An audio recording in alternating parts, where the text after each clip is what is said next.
নদিয়ায় BJP পরিচালিত ভাজনঘাট টুঙ্গি পঞ্চায়েতে ভাঙন, অনৈতিক কাজের অভিযোগ, প্রধানের বিরুদ্ধে উপপ্রধান সহ ৬ সদস্যের অনাস্থা, সঞ্চালক পরিবর্তনের ভোটাভুটিতে ১১-০ ভোটে হার বিজেপি, সঞ্চালকের পরিবর্তে উপসমিতিতে তৃণমূলের সঞ্চালক বসার সম্ভাবনা, আবির খেলা শুরু হয়েছে তৃণমূলের।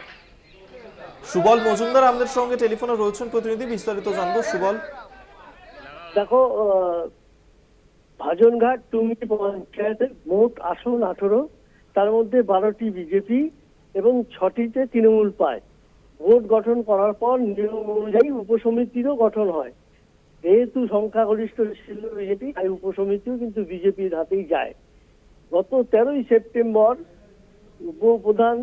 প্রধান সহ এই সঞ্চালক যে উপসমিতি, তার বিরুদ্ধে অনাস্থা প্রস্তাব এনে আবেদন করেন পরিবর্তনের জন্য বিডিও, কৃষ্ণগঞ্জের বিডিওর কাছে।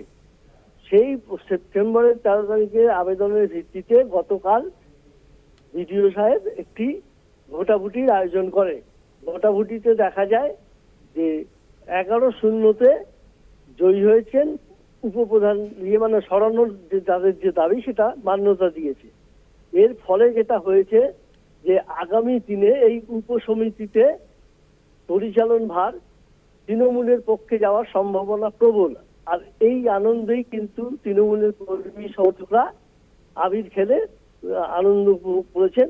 যদিও বিজেপির দাবি যে বিষয়টি তারা দলীয়ভাবে এবং উচ্চতর নেতৃত্বকে জানিয়েছেন এবং মিটিয়ে ফেলতে পারবেন, ফলে তারা তাদের দাবি পঞ্চায়েত মানে হাতছাড়া হওয়ার কোনো সম্ভাবনা নেই। তবে তৃণমূলের কিন্তু এই উপসমিতিতে সংখ্যাগরিষ্ঠ পাওয়ার সম্ভাবনা প্রবল, এবং দেখা যাক আগামীতে কি হয়। অভিক, ধন্যবাদ। সুবল মজুমদার আমাদের সঙ্গে টেলিফোনে ছিলেন প্রতিনিধি।